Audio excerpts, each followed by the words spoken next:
Right here, I got some pick-a-brick wall sections. And then there's my UCS Naboo Starfighter, the Alpha 1 rocket base. This is every M-Tron set. Got the Slave 1. Jedi Bob, there's my OG Django. This is sort of my Lego Masters section. So I built the logo from Lego Masters. Big Hogwarts set. Some people call it UCS, even though, you know, that's a Star Wars thing, but... Right.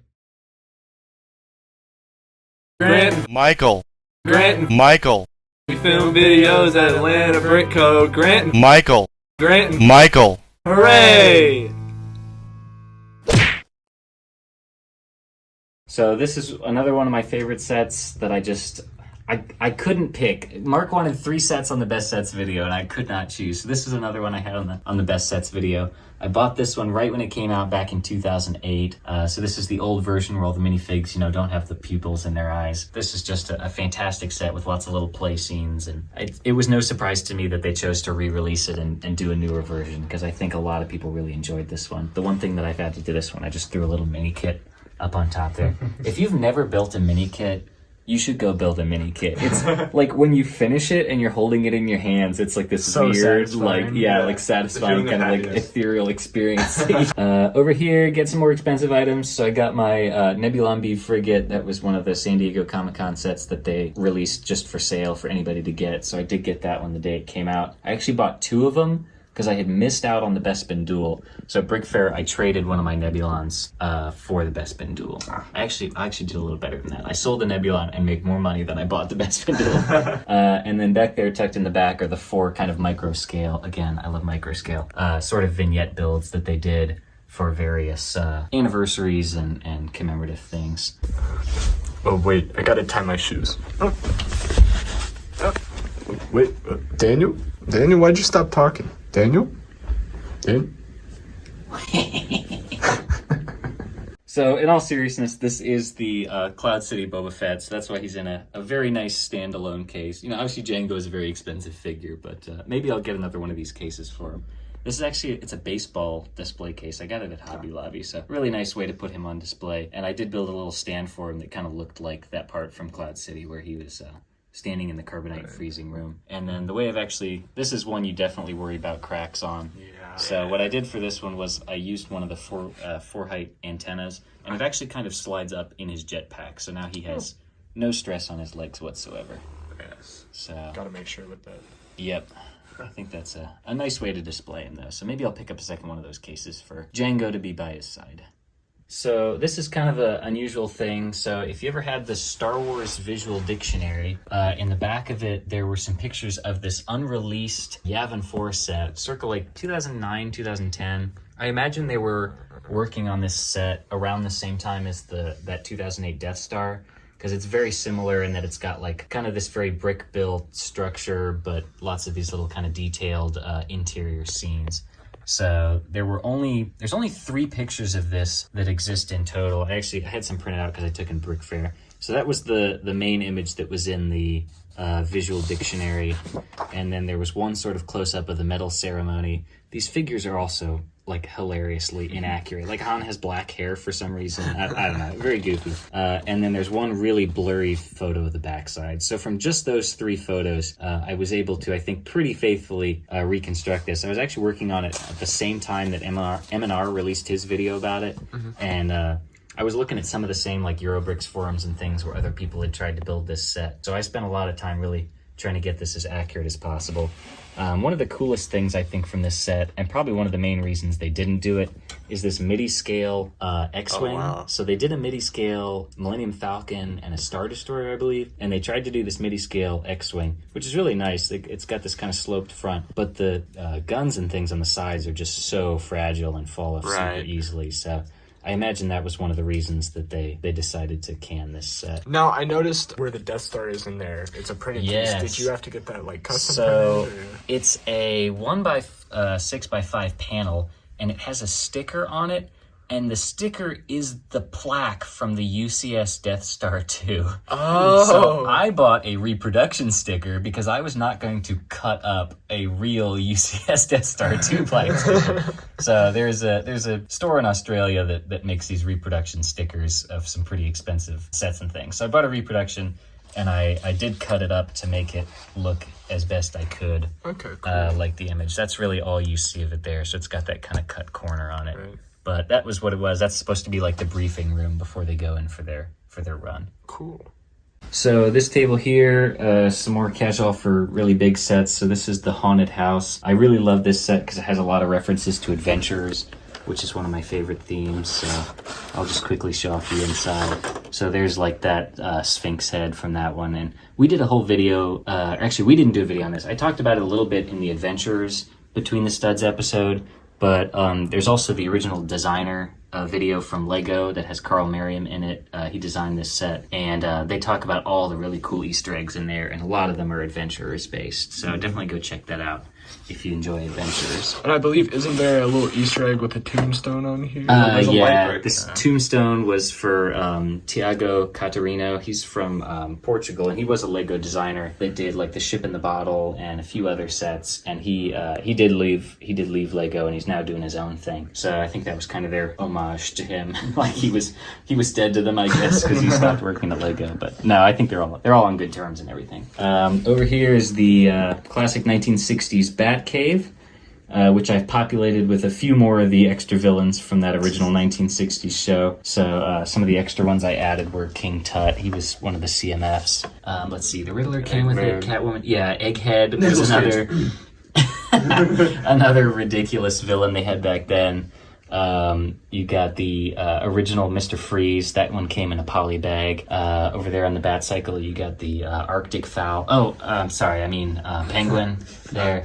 And then the Joker up there on top. So some of those came with the set, but some are extra ones that I added in. But I think that's all of the villains that they've released in the original 1960s show versions. Let me know in the comments if there's more that I'm missing, and I'll try and get them. Do you think you'll ever pick up the newer classic Batmobile to go with it? Or? I might. It's a little more accurate than this one. One of the big things that I didn't like about this one was it only had these two kind of exhaust vents at the top, and the original one had three, and the newer version did get that right. So maybe I'll get that one, but we'll see. So up here I got all four of the classic space plushies from that Target exclusive thing from, I think it was last Christmas they did it. It was like last December. Those were really hard to get, but luckily they re-released them. I had only gotten, I think, one in the first wave because I didn't even know it was happening. But then when they re-released them, I was like, all right, well, I should probably go get the rest of them. And then I got the VIP coins there. That was something that people went crazy over for a while, but again, they re-released it. And so I was able to get my hands on the full set of those. And then I just have some other random small sets here on display. So these are a couple of the little rocket ship rides. This one was an Ideas gift with purchase, and I think that one came with a 3-in-1. Yeah. I believe it was like the candy store, maybe? It was some kind of store. Yeah, like a toy store or candy store. It was one of the creator. It was like the little modulars the creator makes with the 3-in-1s. Yeah, for sure. And we had that in the store by itself. So I was like, I'll pick that up. It kind of looks like the other one. And then I guess Cosmic Cardboard Adventures is also kind of like a kid riding in a rocket ship. So down here, this is definitely where I keep a lot of my like Lego history related stuff. So this is not a real wooden duck. This is one I actually made with my dad. We both do some woodworking. So I was like, oh, we found some plans online for somebody that had figured out like how to make a wooden duck that was in about the right proportions. So I did make this, and I painted it myself. So that's something I'm really proud of and glad to have. And again, of course, the wheels do turn, and it makes the bill go up and down. So I didn't attach any string to the front of it, but a very nice thing to have. There's one of the VIP rewards. They've released a lot of the, like patents and drawings for things, so I put that with it. Over here, these are some, they call them like vintage advertising pins. So that was something from probably back in the 50s or 60s, and I just really like that kind of vintage Lego history related stuff. Picked this up recently at Brick World Chicago. I got the goat. This was like a little commemorative brick that came with a book, I want to say. So I just like, commemorative kind of stuff like that. One of the books. Yeah. Over here I got the only two Lego employee business cards that I have. So Stuart Harris, I had the pleasure of meeting at Brick World Chicago just a few weeks ago. He was a really nice guy. He works for Lego House. He does a lot of their model design and building. And then Kevin Hinkle is an employee that's no longer with Lego. He was the fan ambassador, I think was something like that was his title for all of North America. So he would go to lots of events and conventions and things. And engage with the community, and Lego decided to part ways with that position, which I think was a kind of a mistake, and a lot of people in the community kind of feel for Kevin Hinkle in that way. And this over here is a jar of the pellets, like ABS raw pellets that they use to make Lego bricks. And that actually came from Kevin Hinkle's collection. So he was selling off a lot of his collection after he left Lego via some people. That's actually how I got started on Whatnot. And now here I am running the Whatnot auctions for our store. So thanks to Kevin Hinkle for that, for sure. Over here, this is something else I got at the store. It's a sprue of the sun discs from the Adventurer's Jungle Wave. Oh wow! So this is something that you would never have seen anywhere. I mean, they must have done these at a place where they were sourcing the chroming process from like a third party, and then they would break them off the sprue, and you would just get one in every set. So this is kind of an odd factory leak type of item. Over here, this is hilarious. This is from Brick Fair 2009, way back when I was a kid. It's Bricky Cola, and it says "suck the flavor." I have no idea what that means. I think it came with some bricks in it that you used for some kind of event that year. But over here, this is something that some fans did. They started this thing called the Lego Platinum Club. So they were giving out these membership cards. The whole thing was basically as a joke to like parody like exclusive clubs and stuff, because you didn't have to do anything to get in this club, and it was very cheap to get one of these cards. But it's like a really nice, it's actually printed on metal. So I am number 55. Oh wow! In the are they still making these? They are. They've gotten a lot of interest, so they've done a couple additional like waves of these, but they are becoming rapidly stressed with a lot of people wanting to get those. So I think it is possible. They do a couple different waves. Okay. So continuing with some Lego history stuff, this was another 3 sets that they made for 60 years of the brick. They're just some old, pretty simple looking sets there. Got a patent for the minifigure as well. These are some very old vintage signs and flags and things. I know Chris was making fun of me because he had bought that whole box of brand new sealed signs, but I do have a pretty good collection of good condition ones. The flags are another really cool thing there. Back here, this is the Lego Premium Collector's Guide. I bought this at Brick Fair, Virginia last year at the yard sale of all places. Somebody had this.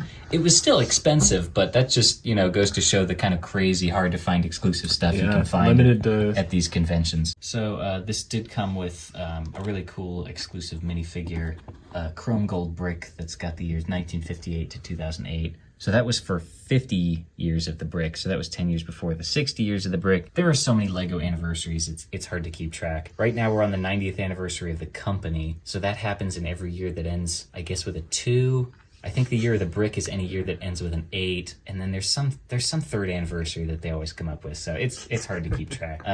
Down here, just some other things. This is one of the really early minifigures that didn't have legs or arms or a face. So pretty minimalistic. It's kind of early on. This was a keychain that they did for VIP. That's just sort of a chrome brick keychain. Pretty cool. These I really love. So these are those 1950s HO scale cars I was talking about earlier that came with that town plan set. So Chris also got a couple of these at Brick World Chicago and was lording them over me for how good of a deal he got. But that's all right, because I have a really good collection of them here. These red ones are some of the most iconic ones, and the stickers on these are in really good condition, which I'm happy about. But I just really love the detail on like the underside of these. I mean, you got all this great detail that you would never see in toys today, probably. And there's the kind of old Lego logo there. Let's see if I can get the light just right so you can see it. Got it. So those are a really nice thing. I'm glad to have those as part of the collection. Down here, this is my collection of non-production parts. So most of these I got from the store.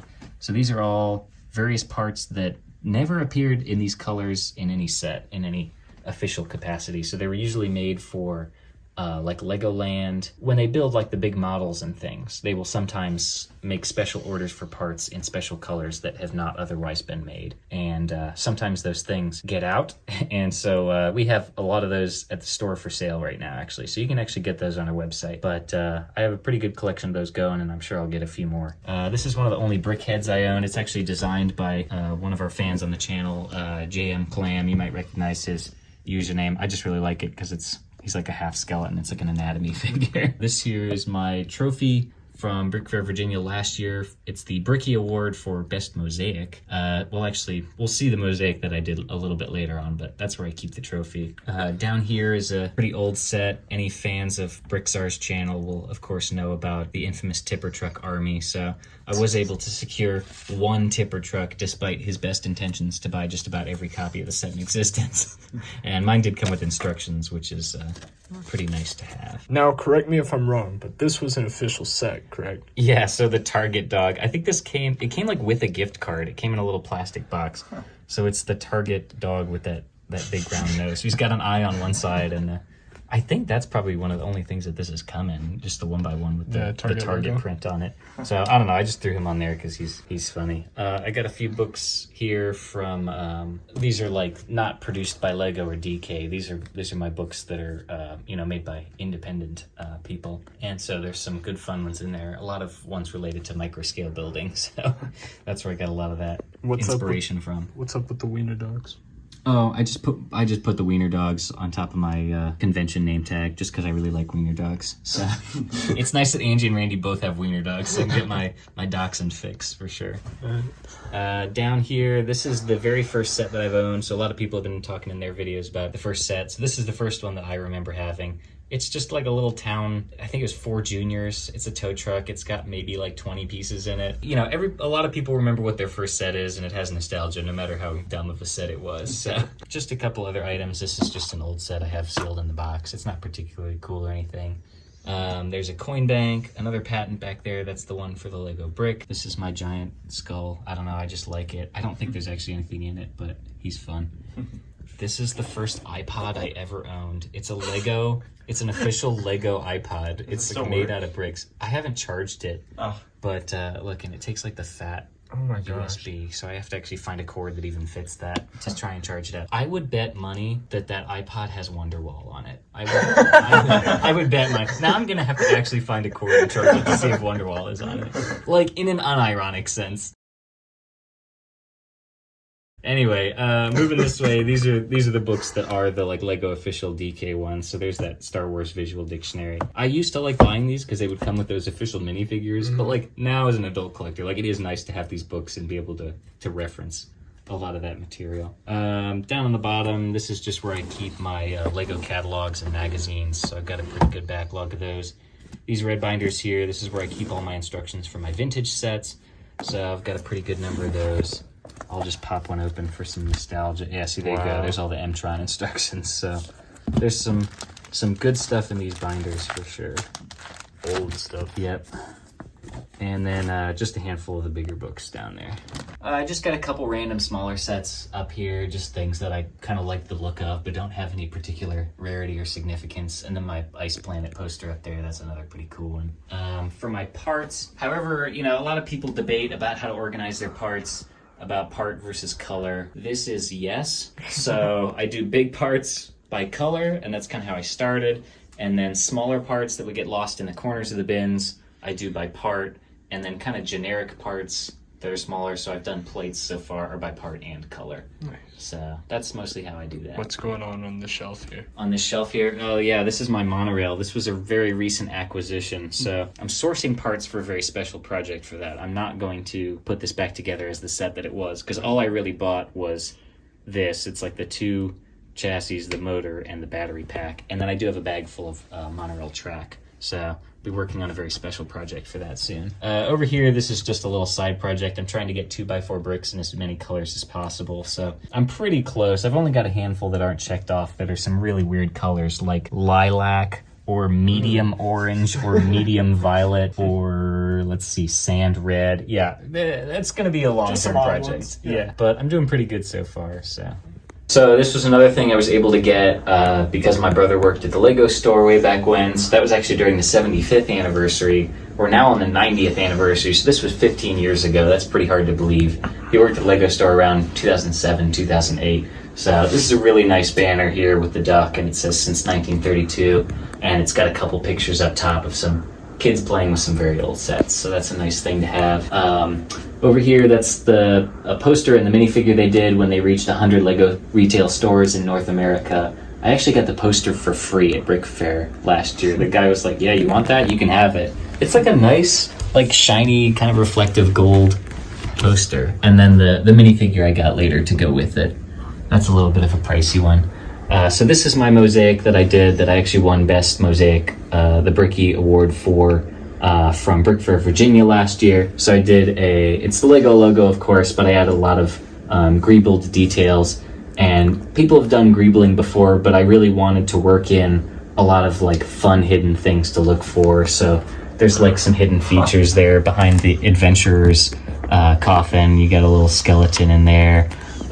It's been a while since I played with this. I actually got to remember what the features are. There's like a little hidden door with some treasure. If you pull down on this chain, there's a light brick. Oh, that's so cool. And it runs through one of the old fiber optic pieces inside this tube. And so it's like he's got a light bulb coming on over his head.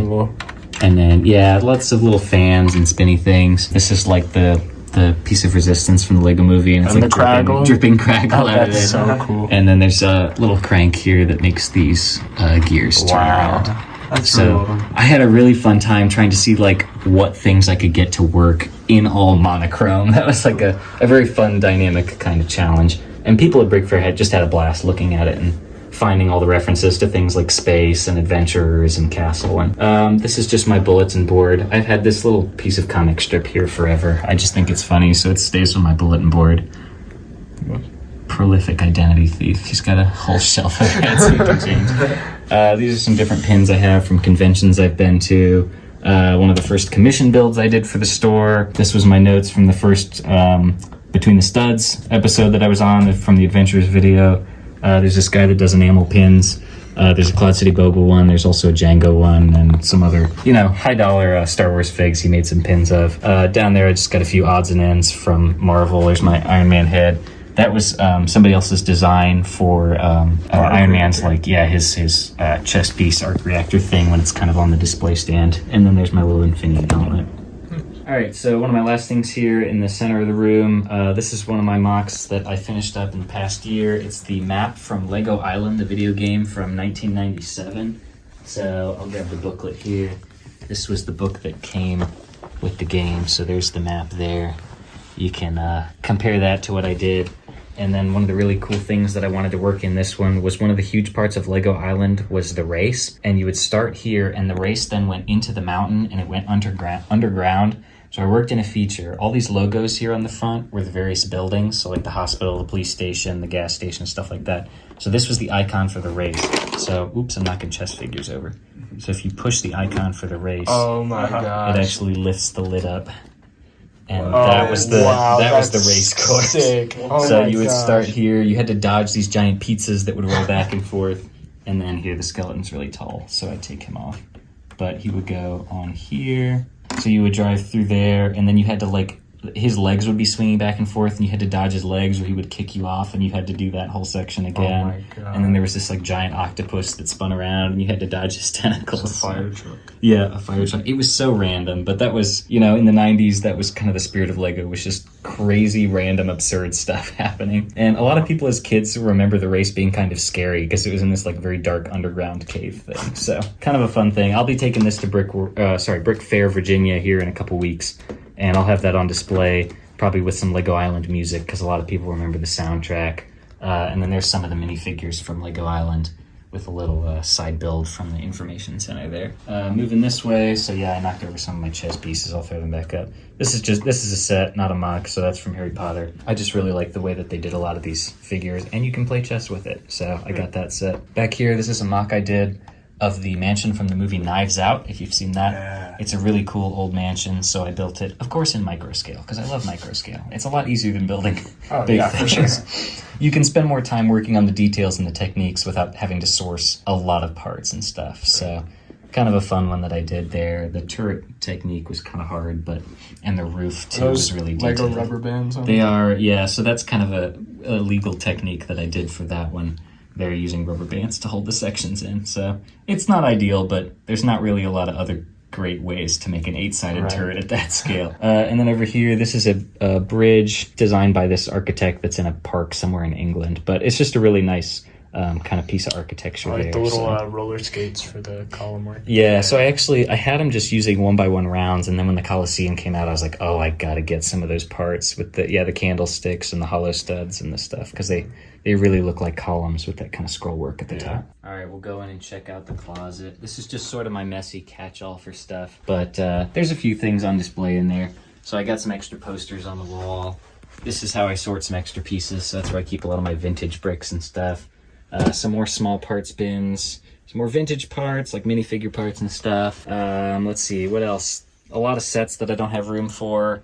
A lot of bins for like active projects or things that I'm sort of still working on. I keep all the parts for it in a bin so I can start working on it anytime. There's my helicarrier that I bought recently that I don't know if I'll ever have room to display in this apartment, but maybe in a future one. And a couple more posters on the wall behind you. See, you're hoarding some Dark Trooper hallways. Yeah, so I got 2 more here. I actually bought a bunch of them, so that's what's in this bin. This is an active project that I may or may not have time to finish. But I'm trying to do I guess it's like their storage bay or like their charging room. Oh, yeah. So, wow. That is cool. That's where I'm at so far. Are you only using parts from the set? Or No, it's not parts from the set. So I've got a handful more Dark Troopers, so I'm going to try and make this deeper so there's more of the like charging bays for that. That's cool. And I've never messed with like lighting kits, but I'd really love to get like some strobe lights. So it's like the flashing with like the dubstep music. And then if I get really ambitious, I might get Mark's help because he did the fog machine on his Serpent build. Maybe you get like just a little bit of fog coming out of the sides or something. We'll see. That may be not one I don't finish for, another year or so. That one's still pretty rough, but a fun active project nonetheless. Otherwise, let's see, that's the bag for my super secret project with my monorail. That's the box from the sealed Chamber of Secrets that I have, so the box is in good shape. Other than that, it just looks like a lot of cardboard boxes in here, but they've all got either some sets I don't have on display or, some active MOCs and projects that I'm sort of working on. All right, what's your favorite minifigure? Cloud City Boba Fett. What's your most expensive minifigure? Cloud City Boba Fett. Okay, and what's your rarest figure? Cloud City Boba Fett. Okay, good to know. Okay, I will pick a different one for favorite minifigure. I will go with Achu from Adventurers, the Jungle Wave. I got some really crazy looks when I was trying to get that minifigure, asking people for Achu. I think they thought I was like pranking them or doing a crank call kind of joke or something. But that one has some really awesome printing, so I'll go with that one. What's your favorite set? My favorite set, it's really hard to pick, as you saw in the best sets video, but I'd probably go with either the 2008 Death Star or the UCS Hogwarts, the micro scale one. Those are ones that when they released, the first images for, I was like, I was just, pining after them. I was like, I gotta get these sets. So I'd go with that. And what is your rarest set? Rarest set, if it didn't have to be like an actually officially released set, I'd probably go with the Unreleased Yavin 4 set that they did. It's technically a MOC, but it was based on what was almost a set. If I went with an official set, though, it would probably be the employee gift 50 Years on Track train set that they did.